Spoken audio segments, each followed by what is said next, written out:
Welcome to the Deep Dive. This is where we take a whole stack of sources, research, sometimes conflicting ideas, and really try to boil them down to what you need to know to make sense of things. That's the goal. And today we're tackling something pretty fundamental, I think, about how many of us view America. Yeah, definitely. We have this image, right? The U.S. as this, vibrant tapestry, maybe a melting pot or a beautiful mosaic, this place where all these different cultures just sort of mingle freely, making everything richer. It's a powerful image. Very comforting. But what if it's not the full picture? What if that idea, that comfortable image, is actually hiding something? Maybe a bit more unsettling. Exactly. What if that whole notion of harmonious pluralism, this kind of effortless mixing, is just the surface? Mhm. And underneath, there's actually a much more active, sometimes pretty forceful process going on. Okay, so that's where we're headed today. Yeah, our deep dive today is going to unpack a really provocative idea from our sources: pluralism and the Dremel. Pluralism and the Dremel. Okay. And it's not just a catchy phrase. It's meant as a pretty precise metaphor. It suggests that what America calls pluralism is often this continuous, sometimes subtle, but sometimes, kind of brutal process of, well, forced assimilation. Right, so forced assimilation hiding behind the idea of pluralism. Let's really get into that because the implications are huge. You really are. So our mission here is to really grapple with this Dremel metaphor. What does it actually mean? How does it change how we think about pluralism, and maybe even how we understand something like racism in the U.S.? Absolutely. We'll look at historical examples, see how it plays out today, and maybe challenge some deeply held assumptions you might have about culture, identity, power, all of that. Okay, so listeners, be prepared. This might shift your perspective a bit. It might. We're hoping to offer some perhaps surprising, maybe even uncomfortable insights into how all this stuff, culture, identity, power, really interacts here, looking beyond that idealized picture. All right, let's dive in. The core argument, as our source puts it, is American pluralism as hegemony plus flavor. Hegemony plus flavor. Yeah. And right away, that challenges the usual, more romantic view, doesn't it? It does. So the base culture, the hegemon, is defined as, well, hamburgers and apple pie. Right. And obviously, that's not just about food. It represents the dominant, sort of unchanging core of American identity, values, norms, the default setting, if you like. The default setting. Okay. And then pluralism comes in as the flavor. Exactly. Pluralism in this model allows for these sort of superficial additions, cosmetic changes almost. The source says you can add hot sauce, paprika, cardamom, turmeric.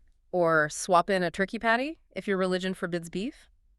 Okay, I see. So these are the bits of diversity that are okay, even celebrated sometimes. Yeah, they're tolerated, even welcomed, as sort of vibrant additions, like seasoning you sprinkle on top of the main dish. And this sounds like the crucial part, there's a boundary, an unspoken line. A very important one. The source stresses that even with these added flavors, the key thing is that the dish is still recognizably American. It's still fundamentally that hamburger and apple pie. So anything that tries to go beyond just adding flavor, like trying to make a totally different dish, or live by different rules. That's precisely it. That attempt to make a wholly different recipe, to live by a different set of rules that gets defined explicitly as non-compliance. It's basically saying, we like your spices, but don't mess with the core recipe. And America, the source says, has never had much patience for non-compliance. Not much at all. And that's where the Dremel starts grinding. This whole idea, it really reframes pluralism, doesn't it? It's not this transformative process where cultures truly blend and change each other. No, it's just additive. You can add things, but you can't change the base. Exactly. And the aha moment here, for you listening, is realizing that the whole promise of American pluralism, often sold as this wide-open, inclusive thing, might actually be built with these inherent limits baked right in. The welcome mat is out, but only if you don't track mud on the hamburger and apple pie carpet. That's a good way to put it. It challenges that idealized view right from the start. Okay, and this leads to an even more provocative idea, maybe even unsettling, that what we often call racism is actually the sound of this Dremel grinding. Yeah, this is a really key part of the argument. The source makes this controversial claim. What people call racism often isn't just animus or prejudice. Though that exists too, it adds. It's important to say, individual hate is real. Absolutely. The source acknowledges that. Explicit bias, hatred, that's definitely part of the picture. But it argues that a lot of what gets labeled racism is something else. It is the grinding sound of the Dremel. So what is that grinding exactly? How does the Dremel work? The source explains it like this. America is relentless in sanding down edges, rounding off corners, polishing difference until it can be sold back to you as flavor. Wow. Relentless sanding. That's a powerful image. It is. It suggests it's not always about conscious hate from individuals, but more like the intended function of a societal machine. It's the systematic process where anything considered too different just gets smoothed out incrementally until it fits. And the source uses a pretty stark analogy for this, right? That dark joke. Yeah, it draws a direct parallel. The phrase that best captures it is the old dark joke. The beatings will continue until morale improves. And here, the source says, it's not physical beatings, but the sanding will continue until you comply. It really drives home this idea of an unyielding, almost inescapable pressure to conform. It makes you think about how that pressure feels. And that's where the perspective really matters. Yeah. The source points out that for the communities being ground, this whole process feels like racism because it comes in the form of punishment, exclusion, hostility. That's their lived reality of the Dremel, this constant pressure that feels like an attack. Right. And this is crucial for understanding the whole picture. From the hegemon's point of view, it's simply the machinery of assimilation doing its work. So from the dominant culture's perspective, it's not necessarily malice, it's just maintaining order, integrating people. Pretty much. It's seen as ensuring cohesion, bringing new elements into what's perceived as the sort of natural, correct way things should be. A necessary function, not necessarily a punishment. So this redefinition, it gives us a systemic lens, doesn't it? Instead of just looking at individual prejudice. Exactly. It encourages you, the listener, to think beyond just finding individual bad guys, and to consider how institutions, societal expectations, even subtle cultural norms are the Dremel.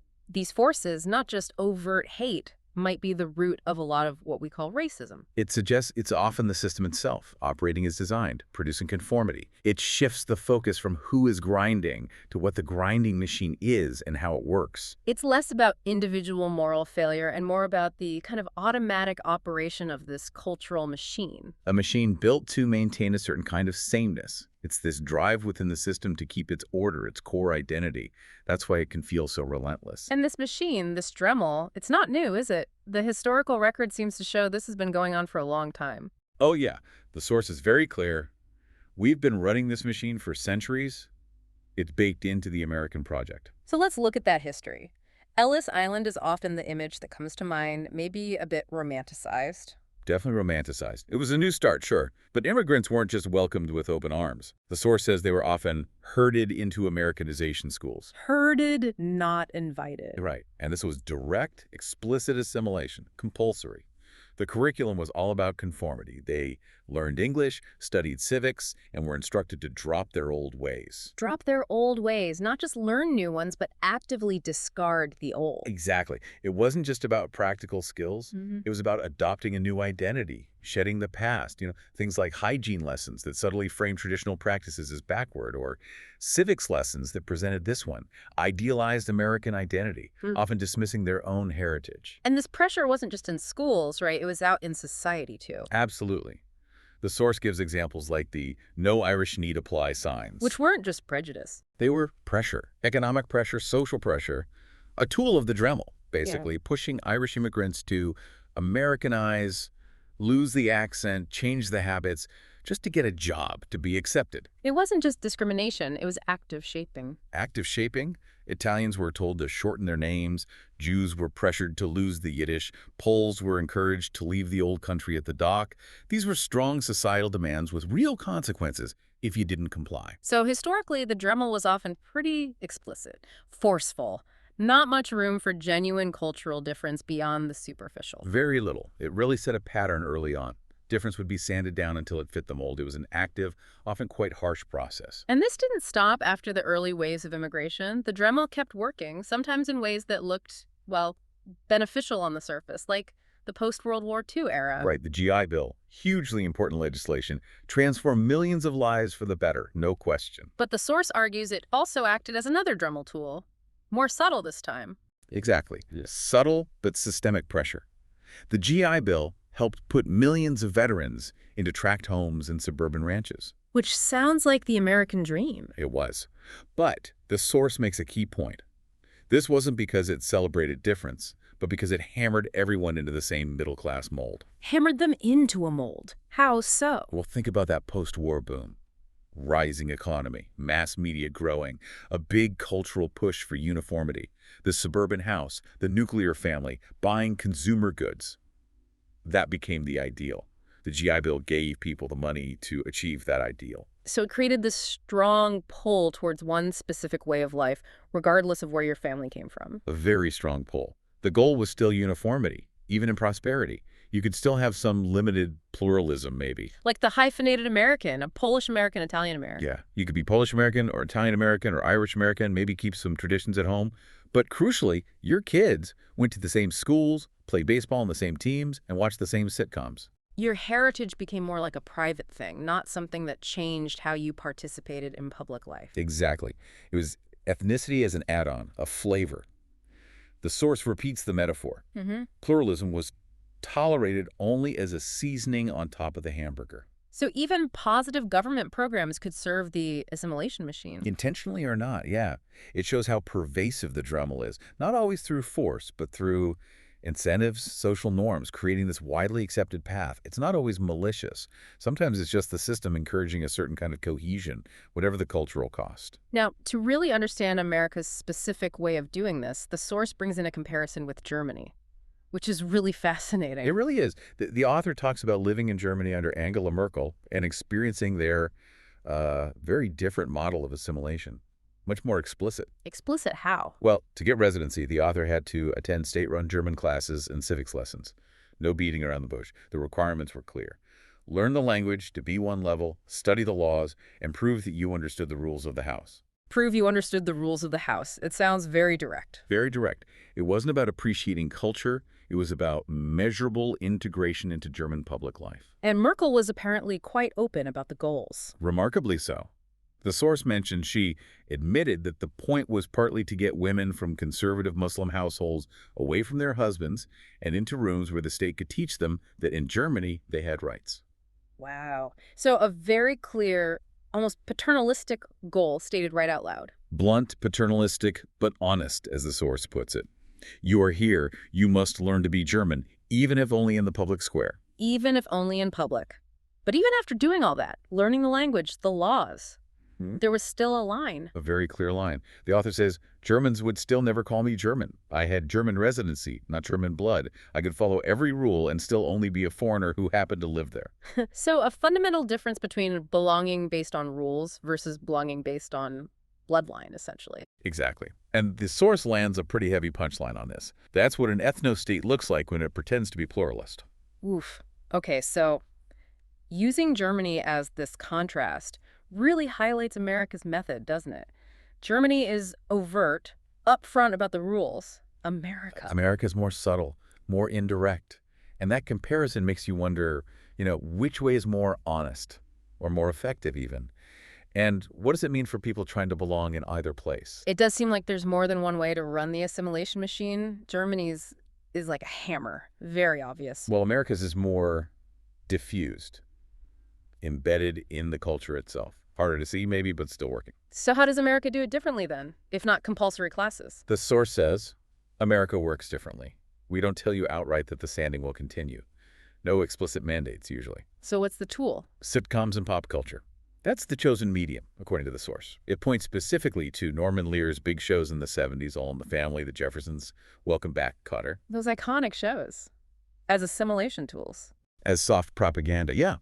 The argument is they were cleverly designed to show mainstream America that, immigrants and minorities could be funny, lovable, a little quirky. But ultimately harmless and assimilated. Okay, I can kind of see that. They presented a version of diversity that was easy to digest, that didn't really challenge the underlying structure. It's strange to think of those shows, which felt groundbreaking in some ways, as part of the Dremel, but let's take the examples. Welcome Back, Kotter and the Sweathogs. Right. Diverse group seemed rebellious. But the source says they weren't revolutionaries. They were just rough around the edges kids on their way to becoming ordinary Americans. Their differences were sort of charming flaws on the way to fitting in, getting sanded down through the story. Pretty much. The rough edges were meant to be polished off. Or look at the Jeffersons, moving on up to that deluxe apartment in the sky. Yeah. That wasn't shown as overturning the system. It was framed as proof that upward mobility worked. Their success validated the American dream within the existing system. So it wasn't about changing the rules, but winning by the existing rules. Exactly. Even Archie Bunker's bigotry and All in the Family. It was often played for laughs. Which, the source argues, was a way of teaching America to tolerate difference as long as it fit inside the sitcom set. Right. Difference became part of the comedy, not a real threat to the way things were. So the Dremel works through stories, through culture, shaping how we see things, what we expect, what we aim for, without any government orders. It's the incredible power of entertainment as an assimilation tool.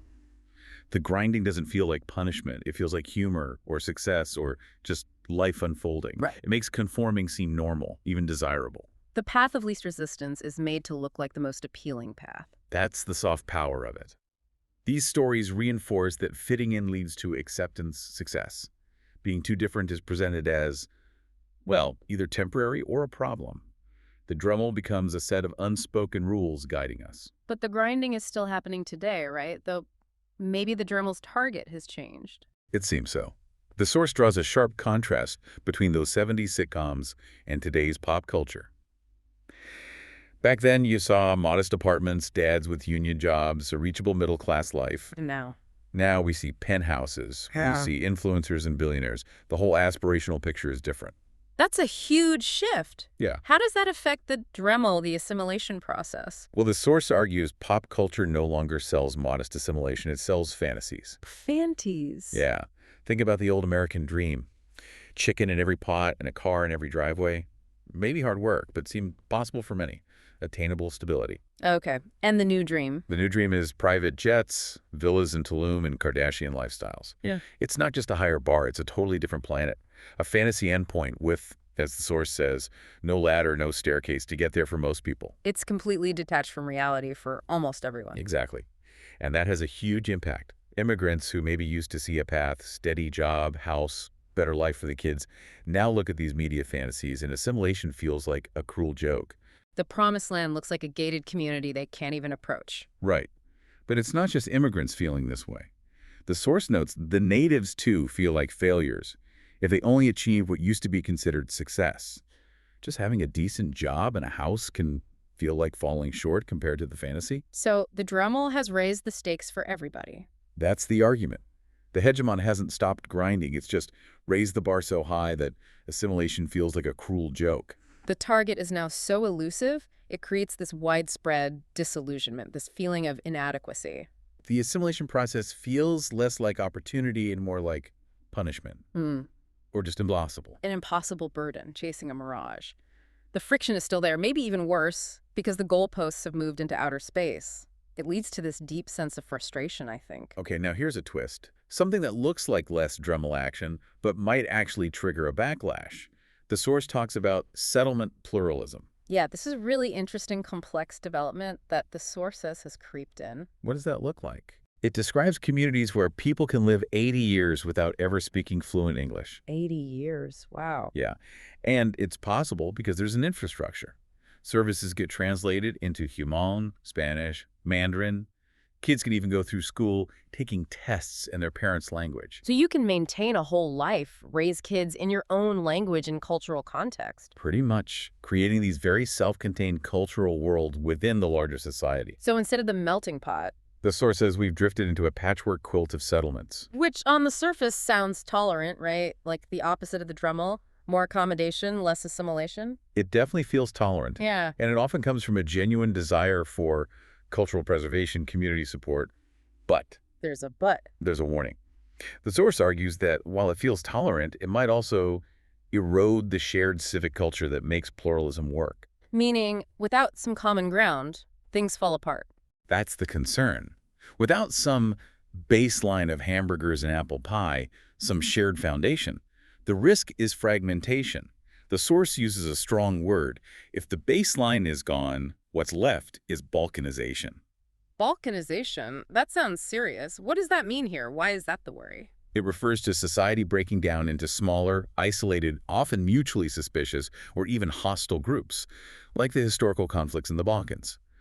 The fear is that if different groups become too separate, lose that shared language, shared values, basic understanding of each other. Society itself becomes unstable, harder to govern, harder to cooperate. Exactly. Mutual suspicion grows, national cohesion phrase.